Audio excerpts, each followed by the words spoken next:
a chance. We're live, by the way. So we just got live. So. Hey, how about that? All right, we're live. Normally I hate this day. I hate, the end of summer and it's getting darker earlier and it's colder and winter's coming. It's, since I was a kid, I hated this day, the end of summer, the day after Labor Day. But today I feel different. Today I feel different because we got so much to get to and so much to talk about. And I just feel like, it's been a couple days since we've been doing this, been taping, been doing our podcast, and so much stuff has happened, so much crazy stuff. And every day I'm like writing it down saying, we got to get to that. And we just talked for a few minutes before we started recording. And it's incredible. They just keep providing for us, they just keep providing. People like, Jamel Hill and people like Chelsea Handler and the Boston Globe Union. They just keep taking good care of us. Mayor Walsh. But I think, and we're going to get to the Atlantic story, which is the most pathetic. There's been a lot of made up stuff on Donald Trump since he took office. Most of the scandals, in fact, all the scandals are made up, from Russia to the Ukraine to Kavanaugh to the mailboxes. This could be the lamest attempt to bring down Trump yet. The most transparent political hit job I think I've ever seen. But first, what I'd like to do is pay tribute to the best journalist in New England, Turtleboy, who on his Labor Day went to work, and you stand in such stark contrast to those whiny little frauds in that Boston Globe video who are sitting there complaining that John Henry won't give them a raise. The paper is bleeding money, bleeding red ink, and these people, no one's reading them, no one's following their work. And they're making videos about how they're just not appreciated by John Henry, the owner of the paper. But we'll get to that. Turtleboy, first of all, you didn't put a lot of effort into the Marty Walsh story. I'm not going to, pat you on the head for that one. All you did was post a photo of Marty Walsh, another phony mask fanatic without a mask. Another phony, hypocrite Democrat. You got the photo of him, right, at an event and posted it. That's correct. And nobody else did, correct? I mean, you would think with the Nancy Pelosi story last week that even journalists around here would realize, oh, this is easy. This is an easy one. We just do a quick little story on this. A lot of people are going to read it, cash money, but guess not. Well, the internet posted it, right? I mean, just everybody apparently posted it because WCVB just says it was circulating on the web. I mean, that's how they love to say it. When I break a story, they always just write, so a picture went on social media, or it's like just say my name. It surfaced like it was like underwater and it just came to the surface. Right. Turtleboy reported that Marty Walsh was out in a public event. He was not social distancing. He was not following any of the guidelines. And I mean, this is a guy who is in favor of a mask mandate. He's in favor of arresting people, children or bicyclists or joggers for not wearing masks. Obsessed with it. Obsessed. And we see how he really feels, much like Nancy Pelosi, who not only went and broke all the rules and got her hair done, but then she tried to destroy the salon owner for exposing her and said she was set up. I mean, I don't know at what point people just get fed up. Even liberals, even crazy lockdown lunatics say these people. They're playing us. This is not real. Marty Walsh doesn't really believe that you must have a mask on or you will kill people. He does not believe that. He is pretending. He wants control. He wants power, and he's gotten it because people are such foolish sheep. I don't know if you have that picture of him, Dave, but I guess I'll give him credit for one thing, Aiden. One thing, he didn't make an excuse. He didn't say it was set up like Nancy Pelosi. He didn't try to destroy some small business person. He said, you got me. I screwed up. You got me.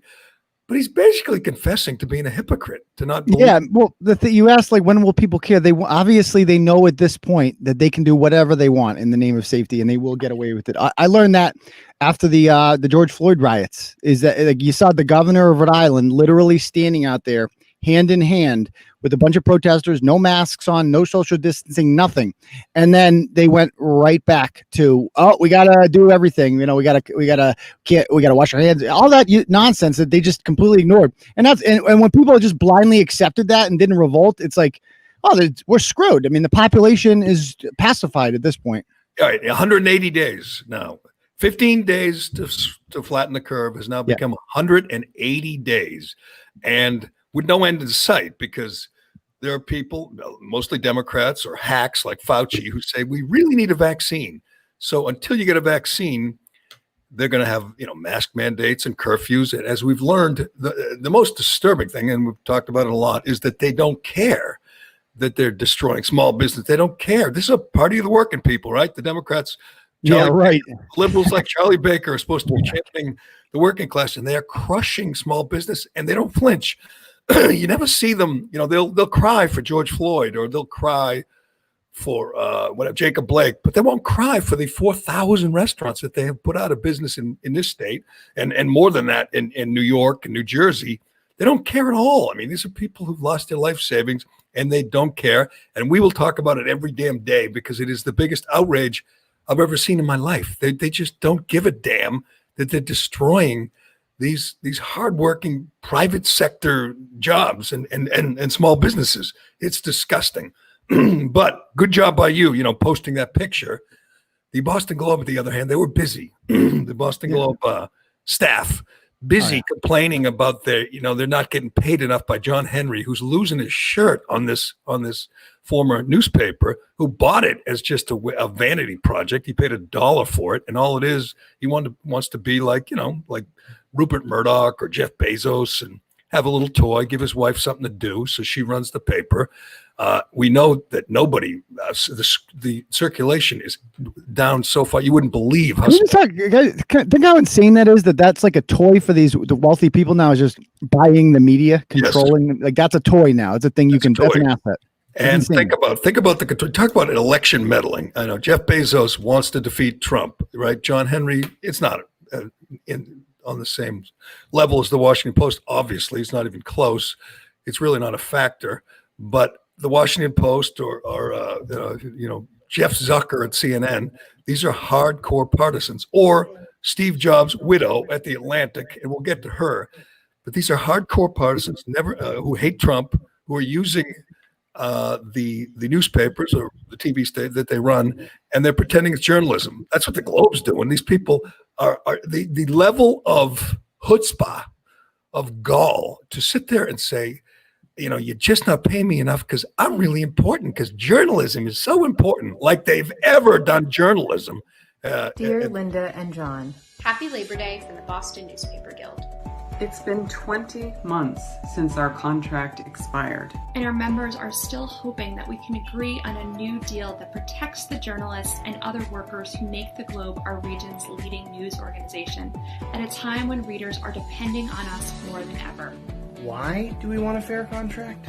I want a fair contract because I believe the Globe should live up to the expectations of its readers, who expect really great journalism out of it and expect the Globe to treat its employees the right way. I'm asking for a fair contract because I've earned it. We've all earned it, and we deserve it. We need our company to do what is right. Because without a fair contract, we are a divided organization. We deserve a fair contract because the city of Boston deserves journalists whose seniority and experience are considered an asset, not a liability. I want a fair contract because I have over 100. Hold on. You got to play that. That's the best part. Hold on right there. I want to set that up. Set that up because that's your Boston Globe staff. Is there one of those people you think has combine them all? Have they broken as many stories as Turtleboy has, like in the last 2 days? Right. That's what I mean when I wrote down this part. We've all earned it. We deserve it. How have you earned it? Explain that. I don't think they understand what those words mean. Earn and deserve. They say the leading news source or news outlet in New England. No, that would be you. That would be Turtleboy. Because I would say who's broken the most news, who's broken the most stories. And these people, they're talking about how they earned it. I'm telling you, the circulation at the peak, it was like 400-something thousand. It's like 60,000 now. There's nobody who buys the paper anymore. It's Henry's losing money. He doesn't mind. He can afford it, and his wife needs something to do when she's not doing the gardening at Fenway. But the gall, pool boy. See, all of these people say we deserve it. Why? What did you do? I mean, because that's Jerry. That's how liberals think now. This is what Bernie Bros have trained America to do. Is they just think just by existing, I deserve something, right? Like I worked hard today. In my opinion, I worked hard today. I woke up at 6 o'clock and I worked and I did this, but that's not how it works. You need to create in a capitalistic society. You need to create a product that people want and are willing to pay for. And right now, over the series of years, subscriptions has gone down significantly for the Boston Globe. Readership online goes down significantly. There's no reason for people to get past the paywall anymore. Nobody does it. So that when that happens, the paper loses money and they're going to start making cuts. And if you're not, bringing in money, then what use are you to them? See, they're lost. That whole concept, they're lost on it because, I mean, these people, they probably all support Black Lives Matter, right? Black Lives Matter wants to end capitalism. That wants to defund the police, wants to open the borders. They're all in. You see them. Do any one of them think, think fairly, objectively? I mean, these are left-wing partisans, and they go into journalism to advance a left-wing agenda. That's what they do at the Globe, just like the Washington Post and New York Times and CNN. But we stopped it right there for a reason, because this is my favorite part. If you're undecided on who to root for, John Henry and Linda Pizzuti, the owners of the Globe, the aristocrats who own the Globe and the Red Sox, and that's some soccer team that they're always tweeting about. They're in this dispute with the guild, with the union members at the Globe, who are driving the paper into the toilet and demanding a raise. So we're about to get to my favorite journalist and her reason that she deserves a fair contract. I'll just set it up. She has so much student debt that she has to pay off. She wants John Henry to give her a raise, or she's going to leave the Globe and go somewhere else to make more money. Now, watch this and tell me, where could she go where she could make more money than the charity that John Henry's giving her right now at the Globe? I want a fair contract because I have over $125,000 in student loan debt to pay off, and I don't want to have to leave the Globe to do it. We are asking management for a contract. And the other guy too. The guy that just came up, because he's significant. Okay, we'll get to him next. Go ahead. But consider that there are people out there. This is for the average person in New England who's whatever, a potential Globe reader or maybe a former Globe reader.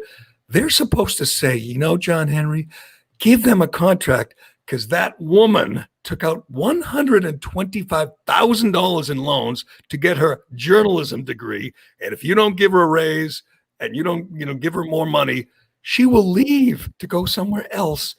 Do baristas at Starbucks make enough money to pay off $125,000? Again, Jerry, it comes back down to these people equate I deserve this. Why? They don't think about how nobody ever thinks about where the money comes from. They just think, I work hard, therefore I deserve it. So I went to school, I paid all this money, therefore I deserve a job that pays $150,000 a year. I deserve it. I went to college. Don't you know I have a degree?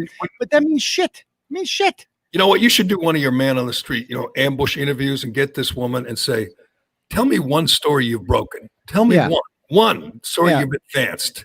And she'll say, well, I covered it that there was one day there was a rally and I covered it and I interviewed people. Well, who can't do that? Anyone. You need a call. Tell me your skill. Tell me your skill that is not replaceable by somebody that I could pay less money to you. That's how capitalism works. You make yourself valuable. You don't just you gain leverage, and then you say, by the way, is Kevin Cullen in this video? I didn't notice. Kevin Cullen. I did not see Kevin Cullen. Imagine that. That would have been fantastic. You did see the hockey writer. He's the next guy that we stopped on there. Oh, that's the hockey writer. That's him. Play that one. He was upset because Tuukka Rask had a Boston police hat on, and we think was in cahoots with the Bruins executive to Photoshop Charlie Coyle's shirt, because he had a BPD emblem on it, and they photoshopped it out because they're ashamed to be associated with the cops. Not only that, Jerry, but that's the Bruins' fault. His fault, the Globe's fault, was they knew about this, and he initially, when I put the story out, he tweeted out something like, that's fake news, or he's making that up. Right. And then it turned out to be true. That's literally your job, is to cover this, and you made an assessment that this was fake, and you chose not to cover it. But as it turns out, it was true. You screwed up, and now you're asking for a raise. That's insane. Okay, let's hear from more. And you tell me. I know you're torn. You don't know whether to root for John Henry or root for the Guild. Root for these clowns. I'm torn too. I'm rooting for John Henry. Maybe by the end of this video, I'll have I'll pick a favorite and I'll have a rooting interest. But let's listen to the rest of these poor, underpaid Guild members at the Boston Globe. I want a fair contract because I have over $125,000 in student loan debt to pay off, and I don't want to have to leave the Globe to do it. We are asking management for a contract that ensures New England's best collection of reporters is able to provide a critical regional resource. Are we not holding up our end of the bargain? We need a fair contract because it sets a standard that the Globe's journalists are truly valued for the work that we do. Because they're hardworking and dedicated employees and deserve to be treated fairly. I believe I deserve a fair contract because now more than ever, journalists are on the front line reporting on very important issues ranging from social change to the whole pandemic, and the least we deserve is a contract that ensures our safety and ensures our well-being as journalists. I want a new contract because I want the strife to end. Guild members will never accept a contract that destroys the union. So please, let's move on from that. This Labor Day, as we do every day, the Boston Newspaper Guild is standing up for the rights of our employees. We're standing together to get a fair contract that respects and values our hard work. We just have one question. Will you stand with us? Probably not.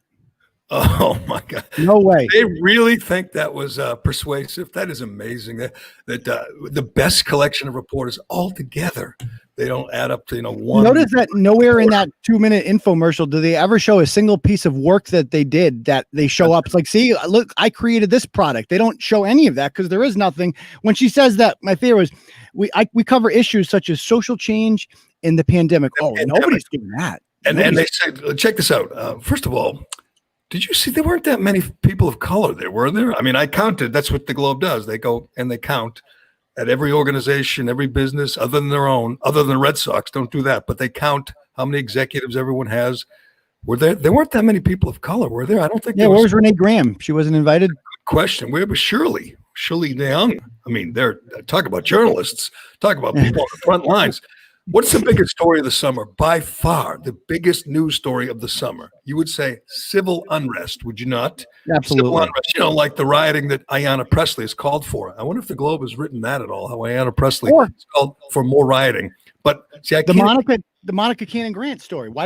Even if you don't like her, if you write about it, people are going to click on it and then you make money. Good, absolutely.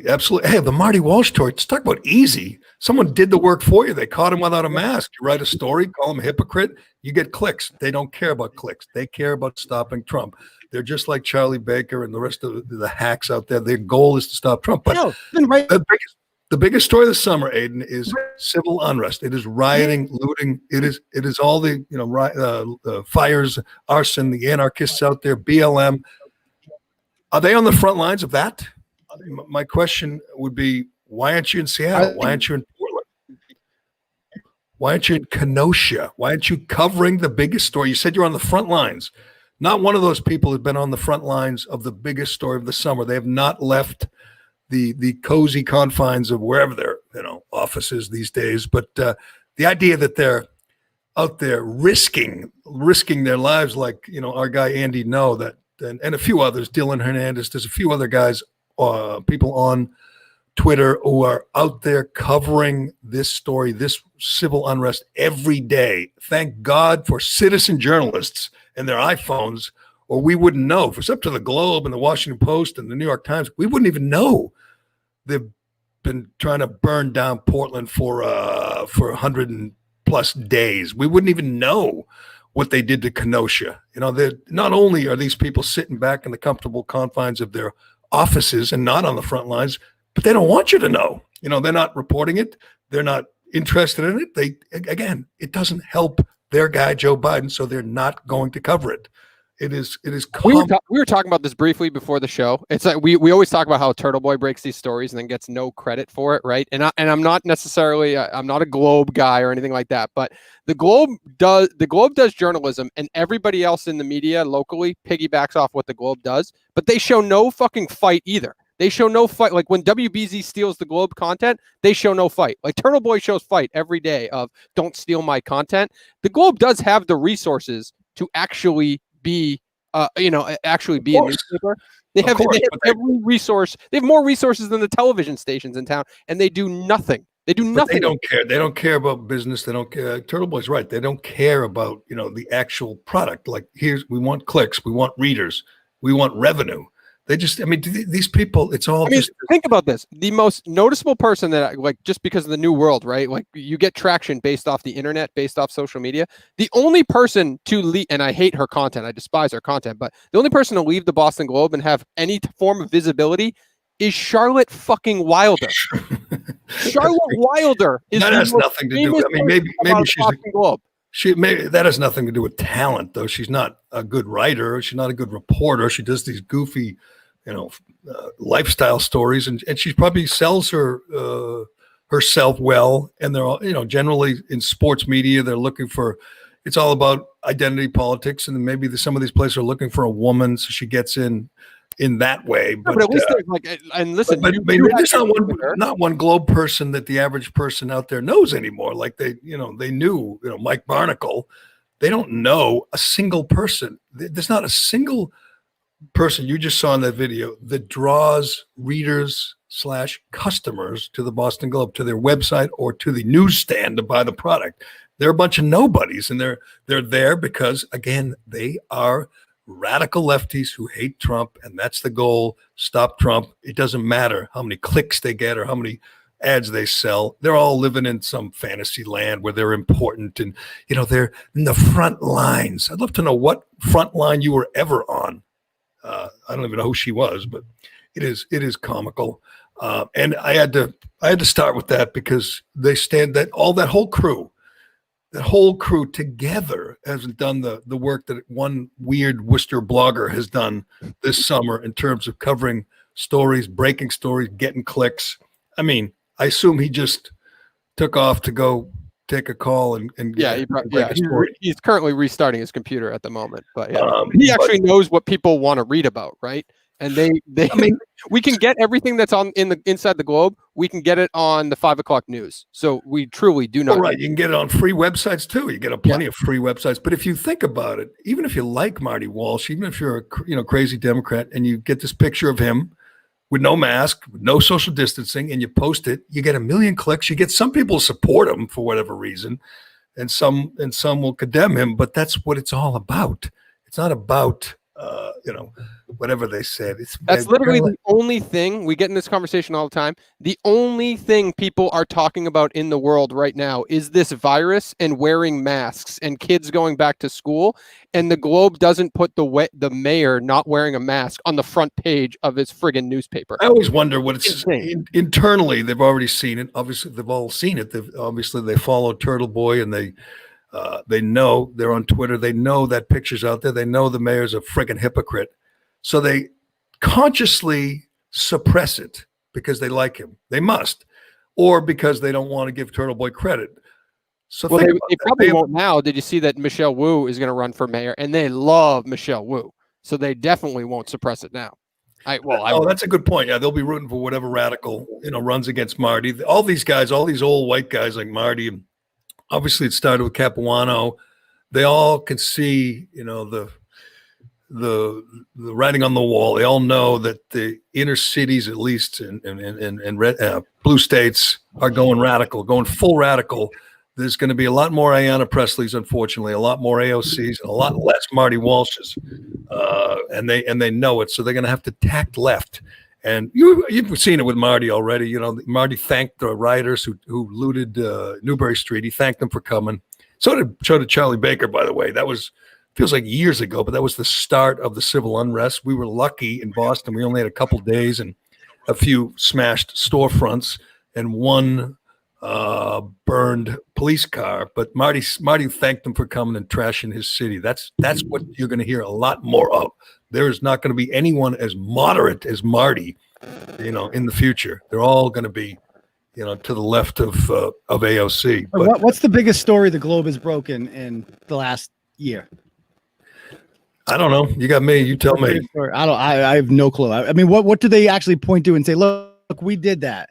Look what we spent the last year doing. Besides every day just waking up and finding a different way to say Orange Man bad. That seems to be their only ability. Well, that's all like they I said, do. anyone on Twitter can do that. Yeah. And you know what? They don't even have a skill. They don't even have good writers anymore. I mean, they have liberals, but they're hacks. They're not even good writers. The best writer would probably be Shaughnessy or Jeff Jacoby. There's nobody there that can write that makes you appreciate their talent, even if you disagree with them. I mean, all they do is sit down, write, and say Trump bad, Trump suck, Trump lies. But that's why don't they have other things? Like, why don't they have a podcast channel? Is there a Globe podcast channel? Because the New York Times, it's like the biggest one out there. It's a good question. I don't know. I don't know.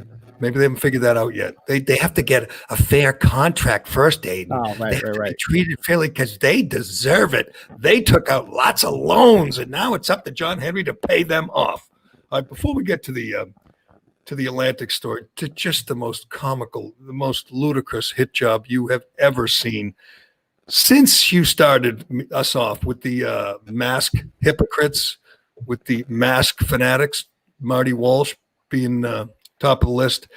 I got to say that over the weekend, we saw the craziest, most maniacal mask.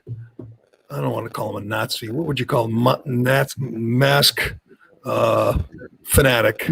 Yeah, I like Nazis though. Okay, they're going to clip. That's getting clipped, by the way. That what I just said. Okay. The masked Nazi. In Joe West, country Joe West, if you're not aware, because you're not a baseball fan. I used to be a baseball fan, and this is the first baseball play I've seen all summer was Joe West, country Joe West. If you don't know who he is, he's an obese umpire who's been around for a long time. He looks like a pelican. His chin hangs down like halfway down his chest.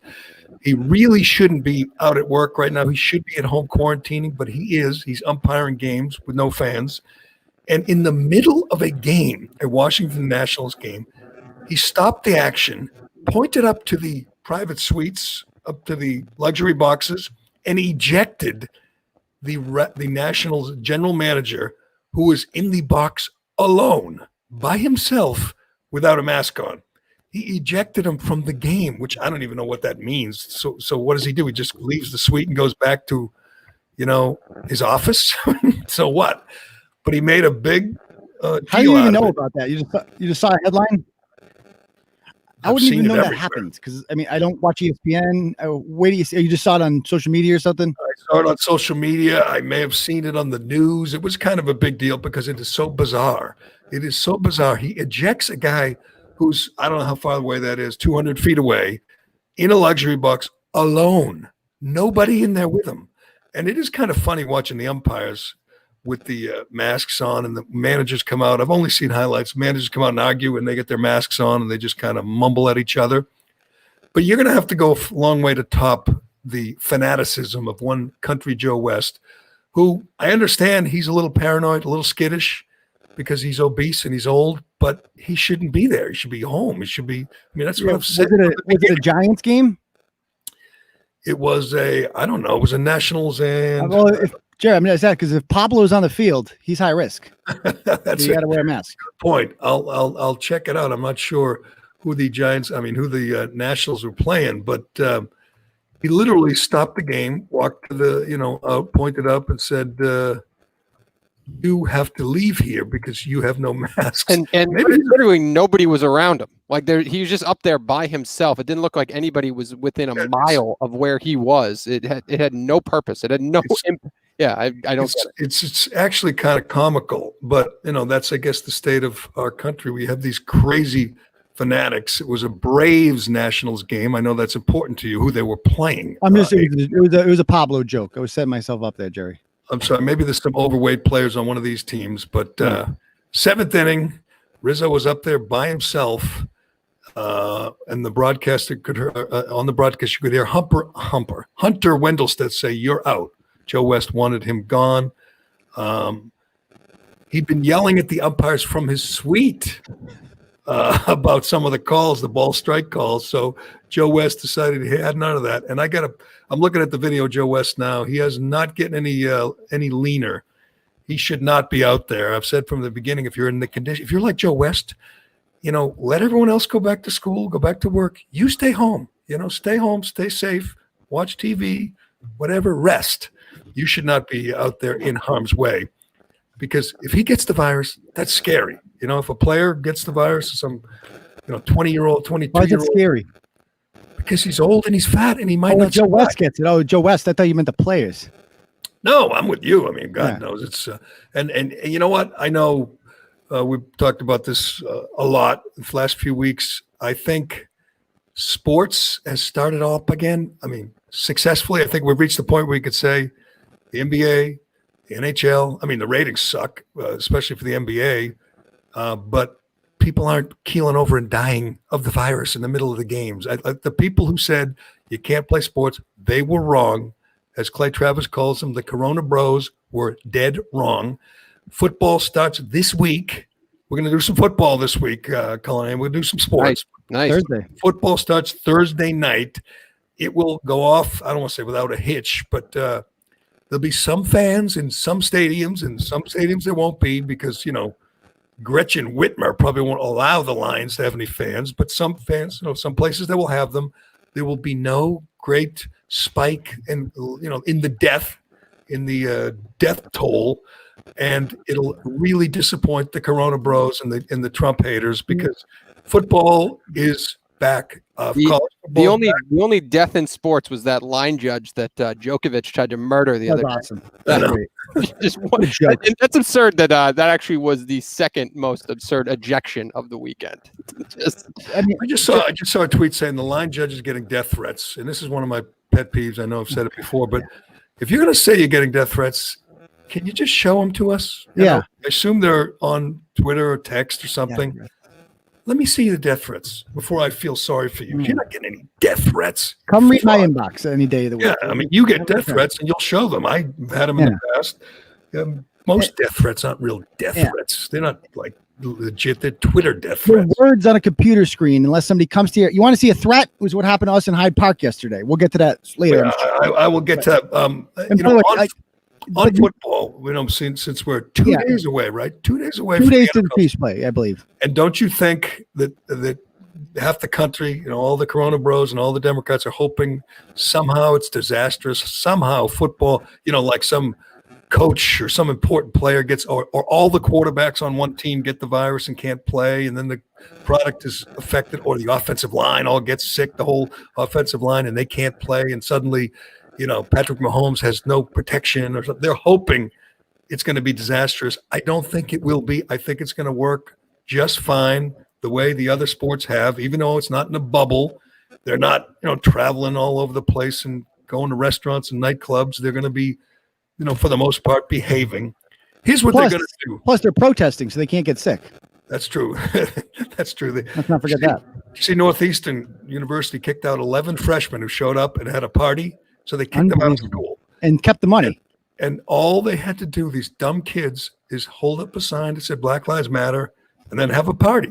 And they'd be untouchable. But they didn't. Get a lawyer. Hopefully they're suing. Yeah, no Sue kidding. this shit out of these schools. And back to the games. So the Patriots are not allowing tailgating at any of their games, and they're going to have like 20% capacity. Right. I'm wondering, is this a Goodell thing? Is this league wide? Because what happens if the Atlanta Falcons or some southern state just decides, we're going full capacity? Won't they have a home field advantage? Yes, and I think it has to be, the league has to be involved in somehow, but you're right, there are different regions where those kind of gatherings aren't allowed, but the league, I think, will be involved. They're not going to allow full stadiums. I don't even know how that's going to work. I haven't heard anything about that, like what the league mandates. It sounds like it's up to the owners to be responsible, whatever that means. And so there's pressure on them. So what happens when the first renegade owner decides, what, I'm filling this puppy up? So and then what? You sit with your friends and family that you go to the game with, but you can't sit with strangers. Is that how it's going to work? Can you high five strangers? Oh, it's a good. No, definitely not. You give them little There's a lot elbow of bump. that going on at football games. You high five strangers sometimes. Here's what they will never be as obnoxious as the NBA. The NBA is still, Black Lives Matter on the court. We're in the Black Lives Matter. They're still honoring a violent Marxist political organization. So is Kamala Harris, but so is Kamala Harris, of course. And so is every Democrat. The NFL is going to, I hope it's kind of, understated. Just do it opening day. Everyone's going to kneel.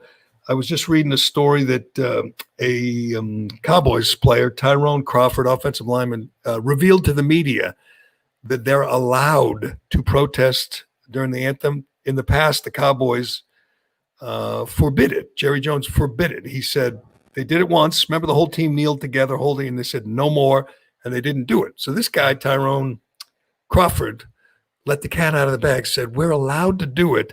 And he said what he's going to do this Sunday is, quote, make a boom. But doesn't that make it lame? Like, you got permission from daddy to protest. What kind of protest is that where you have to ask permission? You know what? You can't, if you're Jerry Jones or if you're Roger Goodell, you can't say you're not allowed to do anything. As long as it's in the name of social justice, Aiden, as long as it's the name of Black Lives Matter, these guys could, run naked across the field during the anthem, and people will say, isn't that wonderful? All the ESPN types will say, isn't that great? They're finally, allowed to express themselves. But I'm not sure what Tyrone Crawford means by make a boom. That's literally a quote. He's hoping to make a boom this week. I mean, I hope it's not like in his pants. Is it? That'd be disgusting. But yeah, they're going to kneel. Lots and lots of players. I'm on record as saying. Is that what Joe Biden calls when he wets his freaking diaper? No, that's make a pee-pee. But there are going to be a lot of players kneeling Thursday in the Texas Chiefs, and a lot of players kneeling Sunday, including, I'm predicting, Tom Brady, Drew Brees, who go head-to-head in the first game in 70-something games that Brady's been an underdog. First time in 5 years, Brady's an underdog to the Saints on Sunday. I guess it's at New Orleans, but whatever. That'll be the rating in New England for the Bucs game will rival the Patriots game. Wouldn't you agree? It's 1:00 Patriots, I believe, and 4:00 Bucs. They're both going to get big ratings. Hopefully, they just take a knee and get on with it. Hopefully it's not over the top. They're going to paint the end zones too, right? One of them's going to say end racism, and the other one's going to say, I don't know what, education reform. Stay in school. But I hope it's not too obnoxious the way the NBA is. For their sake, hell, the NBA ratings stink because people are just tired of it. They're sick of it. It is getting worse in the sports media. I will say this is getting worse. It is getting more obnoxious. Did you see? And I don't know. I'm a little nervous about going here. I know you're not. You don't care about anything. You are the most. I'm a little nervous. I still, want to be able to, get invited to all the right parties, and I still want to be in with the in crowd. But Kirk Herbstreit's performance, which got rave reviews on Twitter, in the media, it was everything. It was all that. Did you see Kirk Herbstreit cry when asked about, I guess, social justice? It was very I saw strange. the headline, and I did not, I didn't watch it because it's just so cringe. I can't watch cringe. I don't know if you can isolate it, Dave. It's long. It's like 3 minutes, but he starts crying halfway through, talking about black drivers being forced to put their hands on the wheel. And he doesn't mention, Jacob Blake or George Floyd or any black player that he's played with he says he talked to David Shaw, the coach of Stanford, but he doesn't talk about any actual injustices. He just starts rambling about guys with hoodies and people put their hands on the wheel, and he breaks down crying, and the other people on the panel start crying too. It is so over the top and so melodramatic.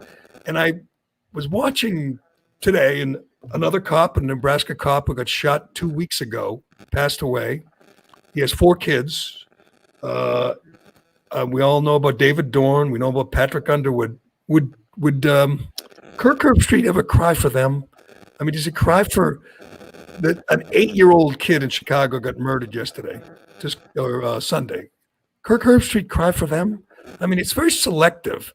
and it's We very. can make a list of people they'll cry for. They'll cry for the Kurds. Let's not forget about the Kurds. The troops who had their feelings hurt by imaginary words in the Atlantic. You go the 180,000 old people that Andrew Cuomo killed. They'll pretend to care about them. They'll cry about anybody who died, and it's politically useful for them to cry about. That's who they'll care about. Be served until those who are unaffected are as outraged as those who are. And I think that's what I mean when I think the black community is hurting. If you've listened and the word empathy and compassion over these last 4 months, how do you listen to these stories and not feel pain and not want to help? You know what I mean? It's like wearing a hoodie and putting your hands at 10 and 2. Oh God, I better look out because I'm wearing Nike gear. Like what? What are we talking about? And so you can't relate to that if you're white, but you can listen and you can try to help because this is not okay. That's so fun. I didn't realize how funny that was. That is hilarious. Woman, I don't know who's the woman on the panel. She starts crying and he's doing it for her too. He saw her in a little box there. He's like, I'm doing this for you. I'm telling you, I know you were busy, chasing Monica Cannon Grant around this weekend. Twitter loved this. The Rex Chapmans out there. Oh my God. They fell over themselves saying, this is everything. Literally, this. They thought that was that. You thought that was real? They thought that was real, like an authentic cry. Beyond real. I mean, I think you can cry. I mean, if you're talking about something specific in a person, I mean, to just say, put your hands on the wheel 10 to 2. What, Nike gear? What is he talking about? Nike gear. It's just Nike gear. Is he crying for the Uyghur Muslims, the slaves who are making the Nike stuff? Is that who he's crying for? I mean, and the idea of the black community. I would ask Kirk Herbstreit, is David Dorn part of the black community?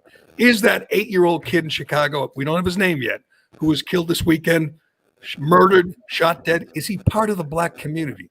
Because I would love to hear as much empathy for them as you have for whoever he's talking about, who puts his hands on the wheel and wears a hoodie. I mean, it's just some abstract that makes this guy break down crying. It's very strange. You would not cry. Like, they were all just watching it in their heads, the other boxes, and they're just thinking, this motherfucker, this guy's, and now I have to go along with this. I have to say that was so brave. That was so emotional. Nobody can actually say, come on, dude, relax.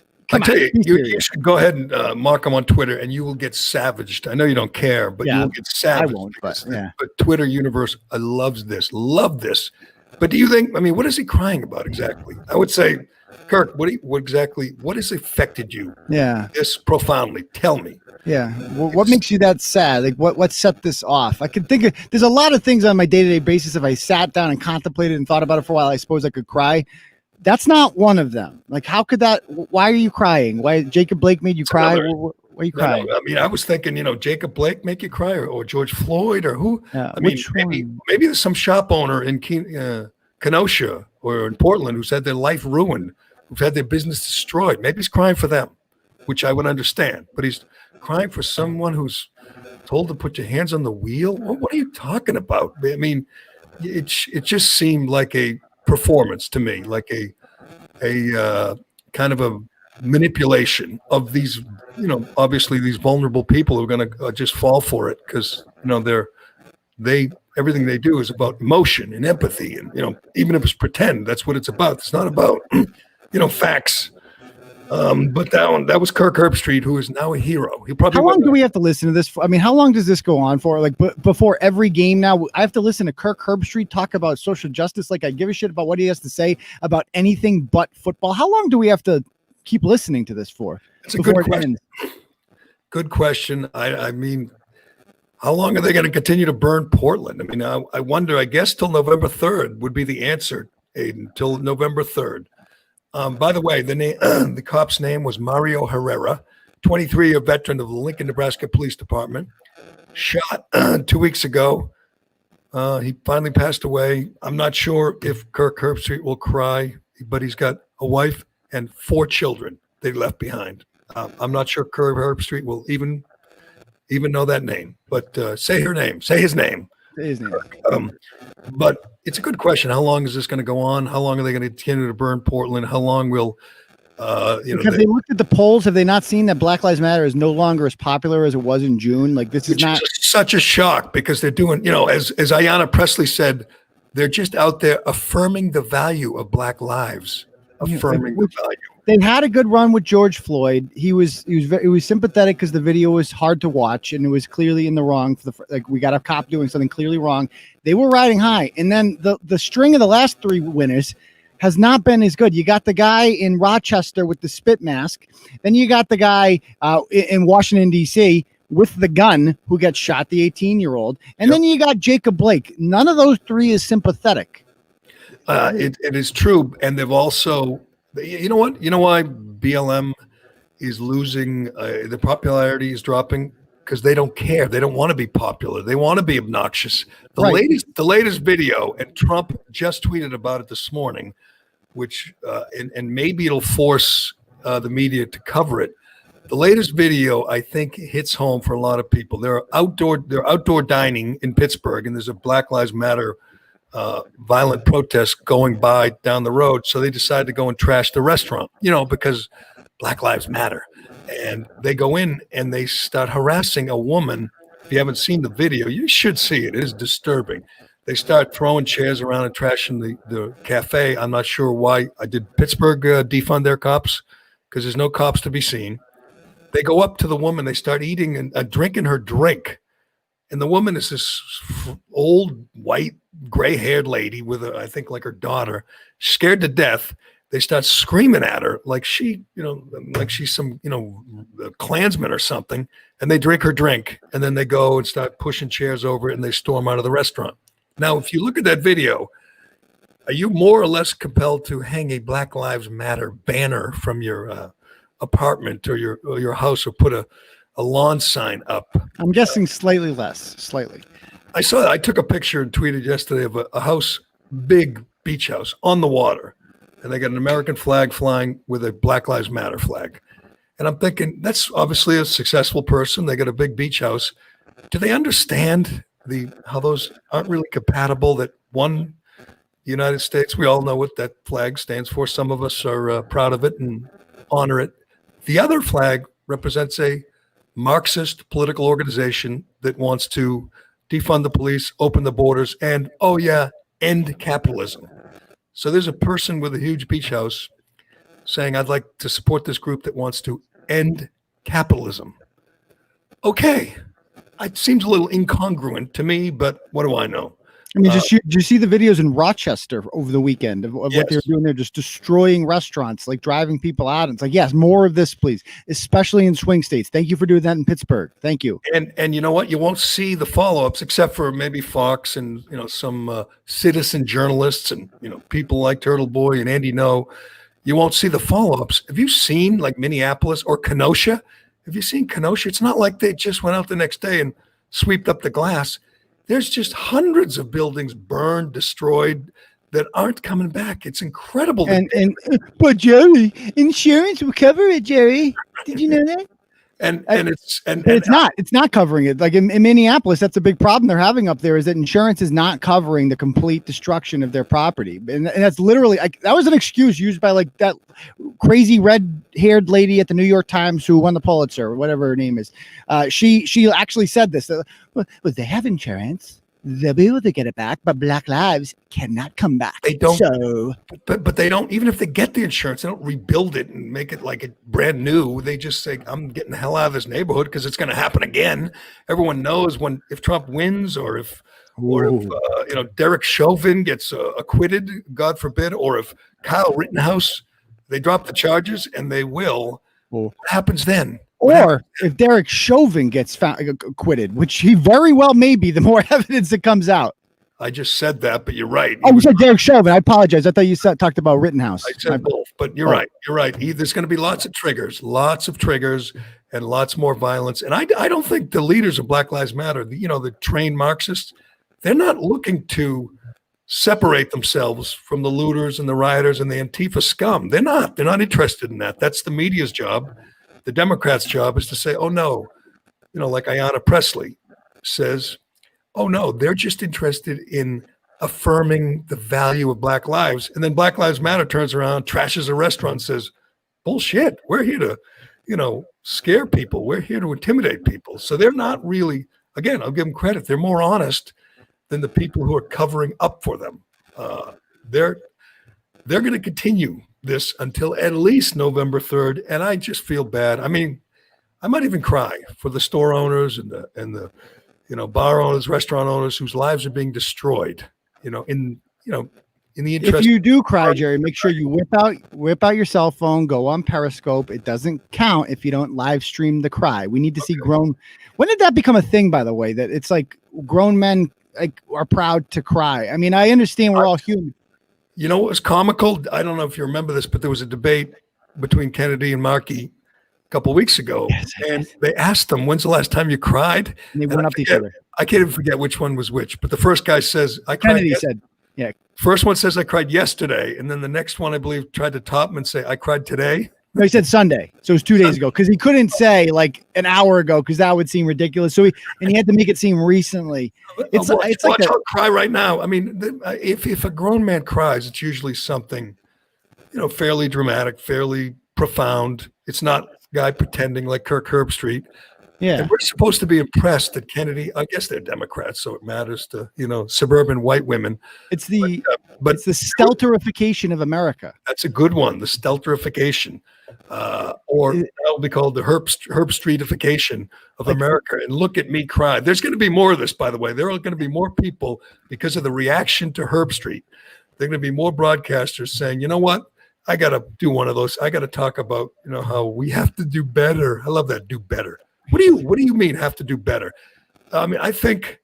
No, can we just put it? Nobody wants to see a man cry. It's uncomfortable watching men cry. It's one thing when it's women. And I'm sorry, there is a difference. Call me old school, whatever. Nobody wants to see a man cry. Women don't find it attractive. They find it's weak. You look weak. Okay. Nobody wants that in a man. And other guys watching it are just cringe. Like they're thinking on the inside, look at this fucking moron. Look at how badly he wants attention. We get it. Okay.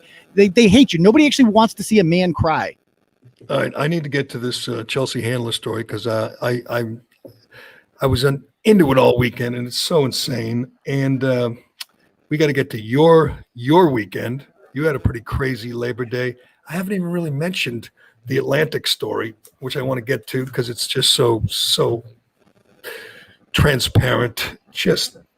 I'm glad. I like when they do these hit jobs on Trump and it's so transparent that no one actually believes it. No one actually buys it. It exposes them for what they are, these hacks at the Atlantic. But we'll get to all that after I tell you about Shea Concrete. Shea Concrete has a huge selection of precast concrete steps. This is for you homeowners looking to upgrade or you home builders looking for steps to complete the project. Whether you're building the new home or you need to replace an old stair, Shea has great values with designs for any home available in concrete. You can customize with beautiful stone, granite, or brick. I like the blue stone. That's me. I'm a blue stone guy. A new staircase can dramatically upgrade the front entrance to your home. In most cases, they can remove your old stairs and have you walking up the new front steps within hours. You can sit back, let them do all the work, and then within hours, you have a new set of front steps and your home looks better and is worth more. You can learn more about Shea's precast concrete steps at sheaconcrete.com. You can also check out the Precast podcast, the best podcast in the precast business. If you want to learn more about the business, if you want to learn more about what they can do for you, check out the Precast podcast at sheaconcrete.com. All right, damn it. I want to get so much to get to. I knew this would happen. It was such a wild weekend. We'll get to your weekend, Turtleboy, but first my weekend, because I was up in Maine, beautiful place to be in the summertime, and it was nice weather and everything. And I find out that Chelsea Handler, I don't know what you call her, comedian, actress, activist, she's kind of a, kind of crazy liberal. She was up here renting a house, big, beautiful house on the ocean. No big deal. it's occasionally there's a celebrity around here in the summertime. She tweets out, which I found remarkable. She tweets out that she'd spent some time in Maine and she's seen many.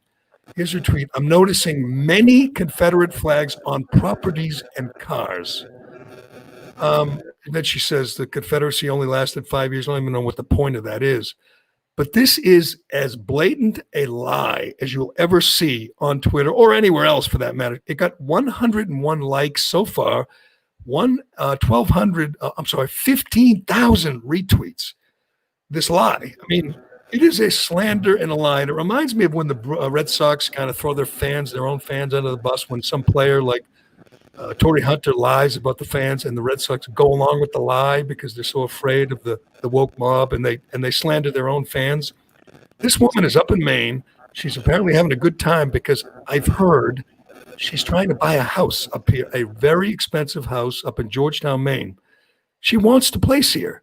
And yet when she went out, she saw many Confederate flags.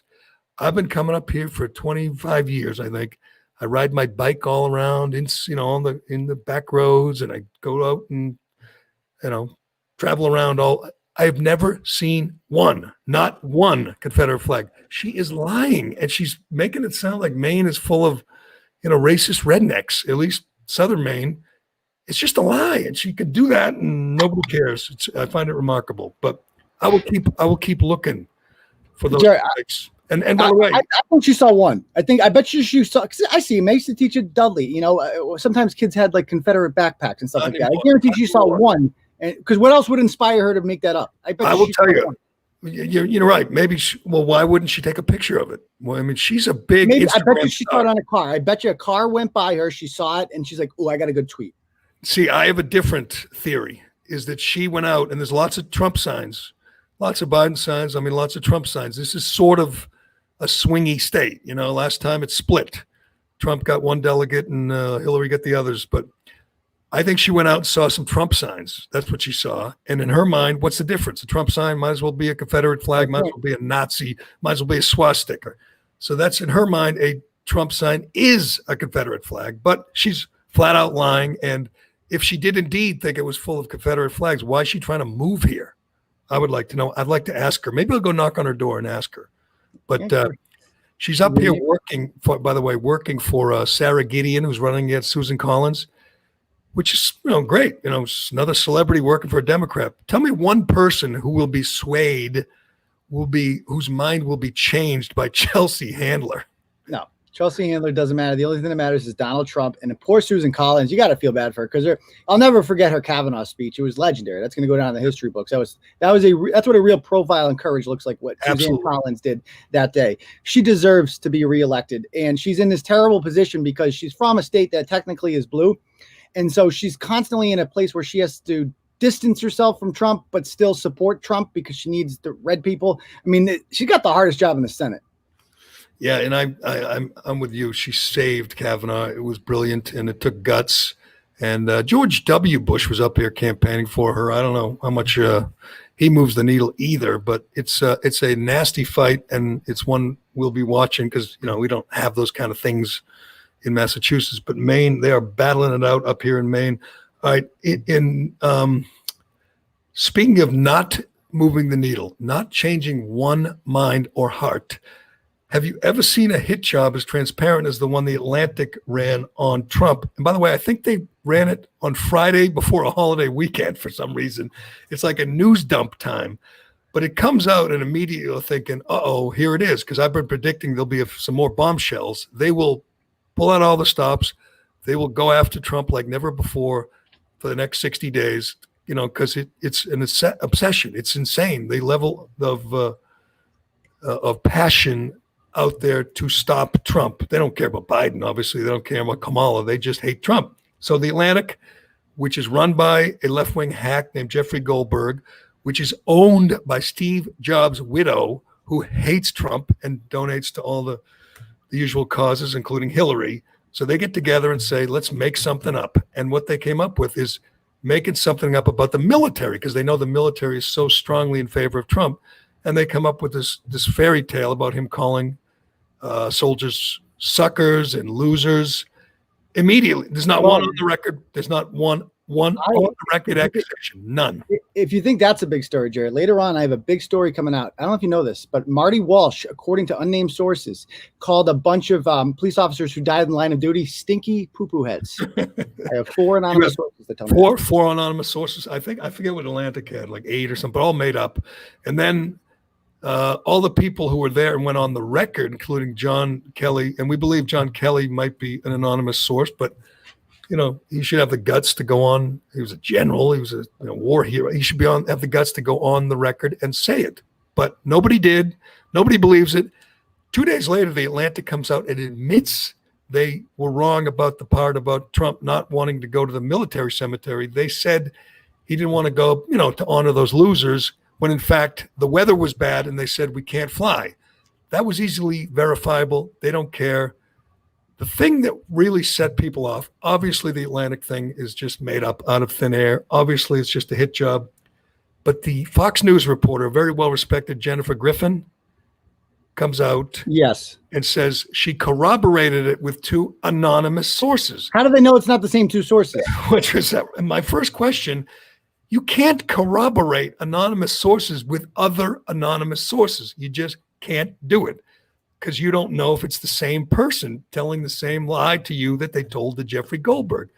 You wouldn't have no way of knowing that. So it's ludicrous. I can't even believe Fox allowed it. It just seems so irresponsible. And I'm telling you, if this were true, you think it makes Trump unfit to lead the military, which is what everyone was saying on Twitter, then you have to come on the record, don't you? If you're John Kelly, or if you're somebody, John Bolton, you have to go on the record. If it's so important that you don't think he belongs in that office, then why don't you go on the record? Why not? Jerry, if I got stories in my inbox every day pitched to me, right? If that story was pitched to me, the first thing I would ask is, like, do you have a video?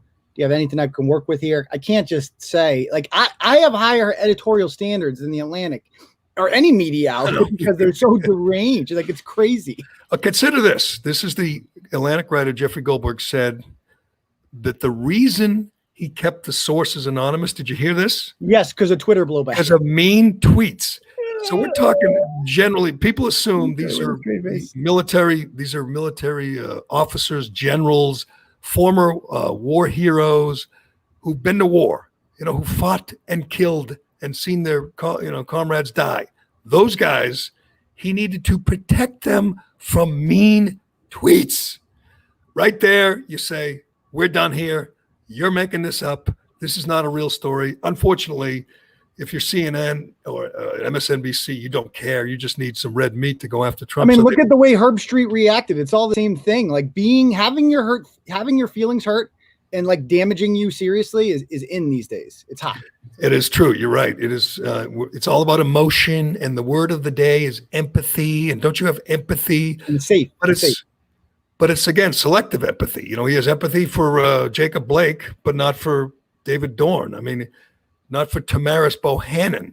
These cops who are murdered in the line of duty. A lot more cops are killed in the line of duty than unarmed black guys. Is there a single Trump supporter who had their opinion changed based on that story? I was thinking the same thing. Can you imagine somebody being on the fence and saying, "Oh, Trump said he wouldn't go to the military cemetery because they're losers"? They'd be like, "Are you shitting me?" Every day we see Trump with the military, and he goes over and above and beyond to show that he loves the military. And multiple sources that were like Bolton, a lot of people that were actually there say it didn't happen. And ultimately what this comes down to, Jerry, is these people are so mad that we don't fight wars for no reason ananymore. They're so mad about it. Like, the American tradition. We fight wars. Why isn't Trump fighting wars? Why is he pulling the Kurds? Remember the Kurds? Like that was, like, they were so mad that, and remember war with Iran, then war doesn't happen. There's still like everything Trump has done internationally has been leftist, basically, like non-interventionist. And they're so mad about it. It's true, and they don't want to get out of Afghanistan, which to me is going to be a game changer. Trump in October, not only does he make this official proclamation that the war is over, we're coming home, but you accompany it with video of guys packing their footlockers and getting on planes and coming home and then meeting their wives and children at the airport. Are you telling me that wouldn't be an incredible visual that would be just a make 100 political commercials out of it. It would be great because no actual person is against leaving Afghanistan. Only, Raytheon and John Bolton's against Bill Kristol and Dick Cheney, maybe a couple others. Yeah. I mean, that's it. So he's going to lose Bill Kristol and John Bolton. Everybody else will stand up and applaud. It will be brilliant. I hope he does it sometime in October. It wouldn't though. If he pulled all troops out of Afghanistan, the first thing they would do is find a village that got taken over by the Taliban after we left or whatever. And I don't know. These are news organizations that are too lazy to go to Kenosha, Wisconsin, or to Minneapolis. They find you have no idea what they'll actually put the work in if they can own Trump. They will put the work in for that. Not that some work. I want to get to your weekend before we're done here because you're breaking stories left and right. But first, one quick one. Jamel Hill, our friend. It's always fun to track Jamel Hill. Jamel Hill said over the weekend that she met Travis Tritt, a country singer. You know him. You don't know your country singers, right? I don't. He's a very popular country singer. Said she met him and he was a nice guy, but Travis blocked her. So she met him at the Kentucky Derby. So Travis blocked her, and now I'm going to retell that story and make him seem like a huge asshole. So she's going to lie about him because he blocked her. That is so incredible. She's crazy. I guess I give her credit. She makes news and she gets my attention. But can you imagine admitting that you're going to make up some story to make him look bad because she actually said that? I saw that tweet that we just put up there on the screen over the weekend. Did she add anything to that? Like, did he talk shit about her in replies to her tweets or anything like that? I'm not sure, but she said he was a nice guy, but now she's going to make him seem like a real asshole because he blocked her. And she hasn't done it yet. Is she blocked you? Because she hasn't blocked me yet. But she hasn't told the story. She blocked some of my old accounts. Not that she hasn't gotten the new one. That's true. She's going to tell a story about him, and aren't we going to know that it's made up? Well, it was 2 days ago. She hasn't written about it since then. And maybe he's just, he's written about Cardi B and Candace Owens. Maybe he doesn't want to just see her. She says Trump's a white supremacist. She says the United States is as bad as Nazi Germany. Maybe he just doesn't want that in his timeline. So he blocked her. So what? Maybe he's an upbeat guy, a patriotic guy. But soon she's going to have a story about Travis Tritt. And we all know it's all made up to make him look like an asshole because she admitted he was a nice guy. Does she think that one through? I mean, honestly, that's a little strange.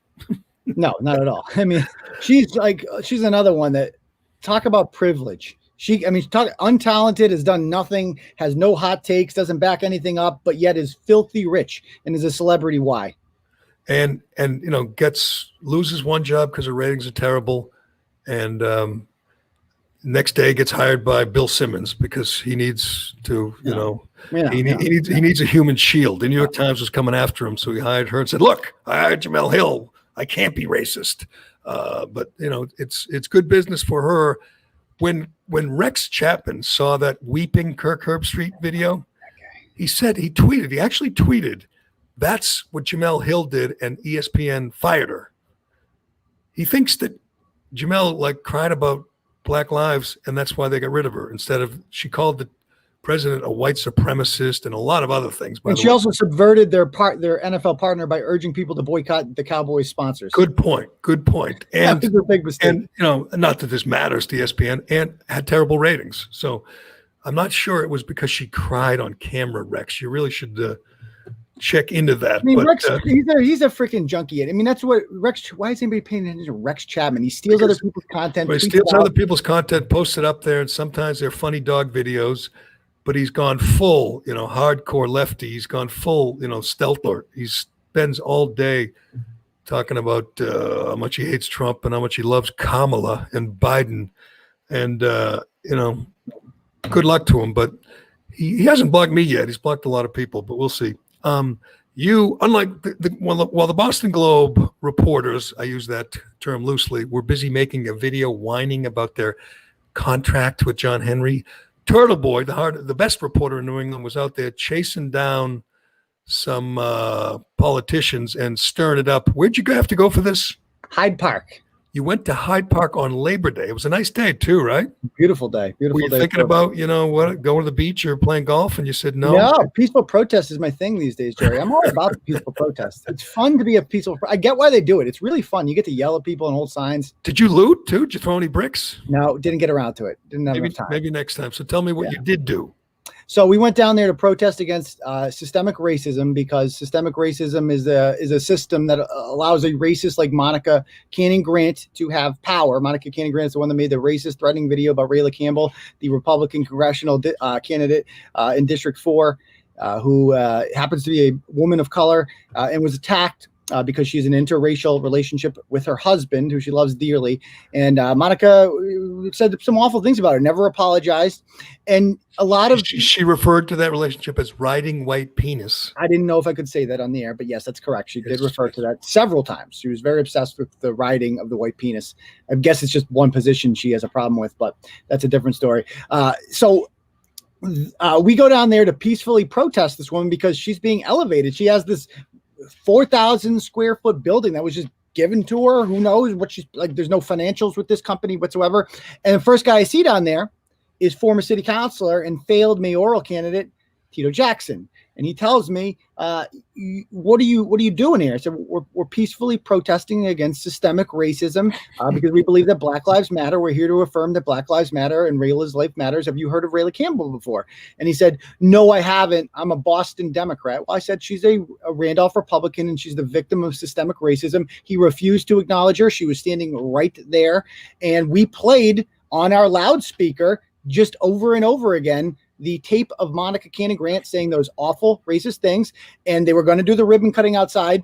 They had to cut it early and take it inside. The whole ceremony had to go inside. So we won that battle. And this be a protester. This, by the way, just to reiterate, is a 4,000 square foot office that the city is given her. You know what I call this? I call this white privilege.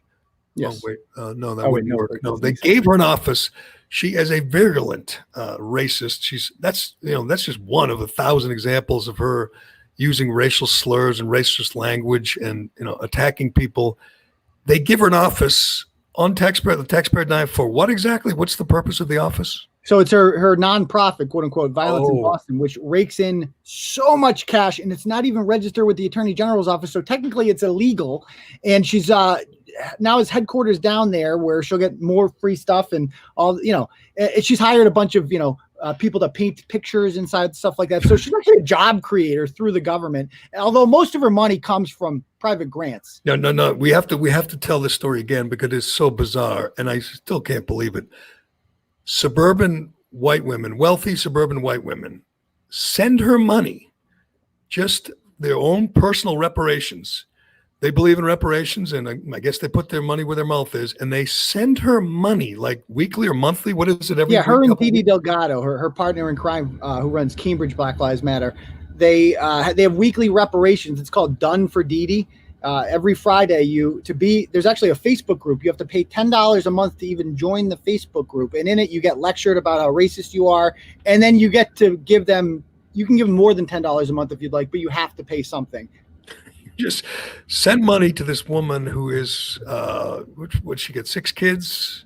Yeah, and she's got a free office, and she's one of who works for the company, the nonprofit, and puts out violent rap videos threatening to kill people in Boston while running a nonprofit that's called Violence in Boston. Ironically. Have you reached out to the suburban white women that send them money? Because that seems like a great story. No, that needs to be my next step. I'm pretty sure, I'm just going to guess, Turtleboy, that the Boston Globe will not be covering this. Once again, a great story, a story that's going to get clicks, that's going to get read, and the Globe, the leading news. We almost got killed yesterday, Joe. I mean, literally, we had to leave a little early because we were playing this. Monica rolls up. And then after, this guy in a freaking Beamer rolls up, like coming really fast, gets out of his car. He has to be held back by Tito Jackson and a bunch of people. He's trying to fight us. And they got him under control. And then 10 minutes later, I turn around and I see him. He went stealth mode. He went around the block and came back and was creeping up on us, got up in our faces. He actually hit a sign out of a woman's hand, which ended up hitting her in the face. And it was all caught on tape. Wow. Violence in Boston. This is a interesting representation here, huh? We're being threatened because of peaceful protesting. Come on, take a swing. Take a swing, tough guy. Oh, jeez. I will give you credit, man. I'd be a little nervous right there. That's called, for those Globies that were whining about their contract, that's called actually being on the front lines. That's all. That's called putting yourselves in harm's way for the story. They won't even sit back in their Cambridge condos and steal the story from you, even though people would love to read it. Think about, there was another guy who came by and did this with the shirt. That means like that's an international thing for like, I'm in a gang, I'm strapped, like don't mess with me. He did it right in front of us. So, and they started talking about popping off and shooting us, and guy after guy pulls up and we're like, you know what? This is getting a little bit unsafe. Like all we did was peacefully protest against structural racism. We made that very clear. We are here to oppose racism. And this set these folks off, which makes you wonder, like, if this is the kind of clientele that you're attracting, are you really worth it? What are you doing to stop violence? If you're, promoting it. The city of Boston gives 4,000 square feet to her, but no representative from the city. The mayor doesn't go to the grand opening. So I got inside information on that. Marty is not happy with her. He chose, but he actually told somebody, and this is not this is actually an anonymous quote. Somebody told me this, so we can do this now. Is that he said, "Fuck that bitch." He said that about her, and he went to a Labor Day breakfast. No.